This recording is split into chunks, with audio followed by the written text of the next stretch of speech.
Natalie Chaudhry. I'm Megan Mitchell. And I'm Ava Moran. And we studied the issue of sexual misconduct. Recently, there has been a surge of awareness in regards to sexual misconduct because of the #MeToo movement. This movement demonstrated how much of a problem sexual misconduct was in a variety of workplaces. Although the #MeToo movement has brought awareness to the problem of sexual misconduct, the movement has yet to completely include all aspects of the problem, which brings us to our research question. How should Americans combat sexual misconduct towards vulnerable peoples? Our solutions that we propose to this problem are increasing surveillance, increasing awareness, and increasing legal consequences. In order to answer this question, we must first define what sexual misconduct is. Sexual misconduct is a broad term used to describe sexual harassment and sexual assault. Now, what makes a person vulnerable? People are vulnerable due to a series of factors out of their control. There are large populations of vulnerable people, but for our research today, we've decided to focus on 3 specific groups: intellectual disabilities, the military, and within the Catholic Church. The first perspective we researched was the military.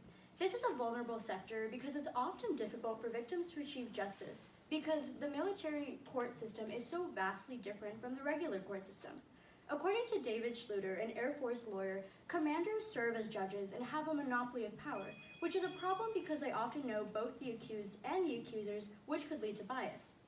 Additionally, the military is vulnerable because there is a culture of high masculinity, close-knit, and high-stress environments, which often prohibits reporting because comrades are less likely to report on other people and because it could lead to an erosion of trust, which is why this is continuously a problem. Therefore, when discovering the best way to solve sexual misconduct as a whole, we must also acknowledge that government intervention has already occurred. A report by the Department of Defense has studied different ways of educating and preventing sexual assault. However, in order to truly solve this problem, there must be a change in the legal system and in the culture. Another group of people that are vulnerable and more susceptible to sexual misconduct is people with intellectual disabilities. Now, what is an intellectual disability? Dr. Raina Parque defines an intellectual disability as someone who has an IQ of 70 or less. Typically, people who have intellectual disabilities need full-time care in order to achieve daily tasks. Now, what makes these people more vulnerable? Well, for one thing, psychologist Dr. Nicholas Peckham explains that because touch is normalized for these people due to the amount of full-time care that they have, they're unable to distinguish what kind of behavior is appropriate and inappropriate. Also, for the majority of their lives, they are treated like children, regardless of their age. And lastly, the lack of education, specifically sexual education they have, can prohibit them from knowing what's appropriate and what is not. Now, solutions as to how to stop sexual misconduct towards people with intellectual disabilities. The first thing we can do is have background checks for caretakers. Next, increase surveillance in both the public and private setting. And lastly, have sexual education for the victims and education for their caretakers. The third perspective that we looked at was the Catholic Church. According to Canon Law 277, states clerics are obliged to observe perfect and perpetual continuance for the sake of the kingdom of heaven, and are therefore bound to celibacy. Even though celibacy is a major requirement of priesthood, multiple studies have concluded that less than half of the Roman Catholic priests are actually practicing celibacy. One way members of the church break this law is partaking in child sexual abuse. One reason clerical sexual abuse of children is significant is because it's a widespread problem. In 2002, 130 people disclosed to the Boston Globe that they had been raped or molested by a former priest. According to an Australian governmental report, 4,444 claimants alleged incidents of child sexual abuse at the hand of the Catholic Church in 2017 alone. Another reason clerical sexual abuse is significant is because it affects a vulnerable population. Children are considered vulnerable because they lack the developed cognitive capabilities to consent to sexual activity. That being said, according to the Australian governmental report, the average age of all victims is 11.4 years old. The grooming of these children by members of the clergy leave long-lasting psychological effects. One solution that can be implemented is increasing the difficulty for priests to commit abuse. According to Karen J. Terry and Joshua D. Freelick's report, the church has already started adopting the solution by implementing safe environment training programs. The only limitation is the economic drawback of having members from the Safe Environment Training Office come to the parish. Another solution is to increase the consequences of sexual abuse and covering the abuse up. Imposing major consequences in response to the abuse has no economic drawbacks and stands to shine a favorable light on the Catholic Church.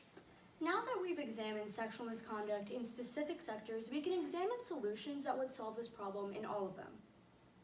The first solution that we think should be implemented is increasing surveillance, and by that we mean taking more security measures to protect vulnerable populations. The best way to accomplish this is to add security cameras to areas that this demographic of people frequent. The only limitation is the price of cameras and their maintenance. According to Tom Reeve, the British government annually spends £250 million on CCTV in London alone. This figure does not include the wages of those monitoring the cameras. While CCTV is expensive, the system has led to an increase in crime reporting.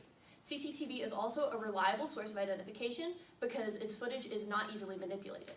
The second solution we identified is to increase awareness. What all vulnerable populations have in common is that they're not included in the #MeToo movement. By incorporating them into this movement and by increasing education to victims, bystanders, and potential abusers, we can better solve the issue of sexual misconduct. However, there are limitations. For one, awareness isn't enough. Society needs to enact actual change in order to fix sexual misconduct, but unless they know it's an issue, they won't be able to do so. Another limitation is that an increase in awareness can often lead to a lack of sympathy for the accused, which could result in us assuming guilt of the accused before innocence, which would be a major problem. At the same time, we must get justice for the victims, and awareness is the only way to do that. The last solution that we identified was increasing legal consequences. RAIN reports that currently 95% of cases of sexual misconduct, the violators face no penalty. In order to get the change that we need, in order to fix this problem, there need to be harsher legal punishments for those who are violators in cases of sexual misconduct. Currently, this is a states' rights issue, which means that the way the legal system takes a hold of this is different from state to state. Some states are more lenient on their punishments, where others are more strict. In order to bring justice to the victims, we need to have a standard across the board in order to bring justice and address this issue once and for all. Limitations arise due to when punishments have been served wrongly. Although former Supreme Court Justice Antonin Scalia said that there is only an error rate in criminal cases of about 0.027, which is nearly insignificant. In considering our solutions, we must also situate them in the larger context of all possible solutions to sexual misconduct. We can specifically look at the pros and cons of an alternative solution of government intervention. While certain legislation, particularly for military efforts, must be passed, the drawbacks have come into the spotlight due to the already existing failed efforts and the difficulty of maintaining the problem in the private sector. The specific issue of sexual misconduct calls for societal change rather than intervention by the government. By looking solely to the government, we minimize a complex problem that demands complex solutions. Thus, we've decided that our three major solutions are the only way to fix the issue. When looking back at our research question, how should Americans combat sexual misconduct towards vulnerable peoples? We can see that our three solutions of increasing surveillance, increasing legal punishments, and increasing awareness are all goals that we should achieve, that need to be achieved in order to take a step in the right direction when bringing justice to those who are victims of sexual misconduct, not only those who are vulnerable, but to the population as a whole. Thank you. Natalie, having finished your project, what, if anything, do you consider to be a gap in your team's research that, if addressed, would make you feel more confident about your conclusion? One thing I wished we as a team could have been able to research is the sexual misconduct that takes place against sex workers. This was a complicated issue because there are obviously other factors that need to be resolved because it is illegal in the United States. And it is also an issue that wasn't as heavily researched as our other three topics, so we decided that it was best to stick with our three perspectives of the military, intellectual disabilities, and the Catholic Church. Okay, excellent.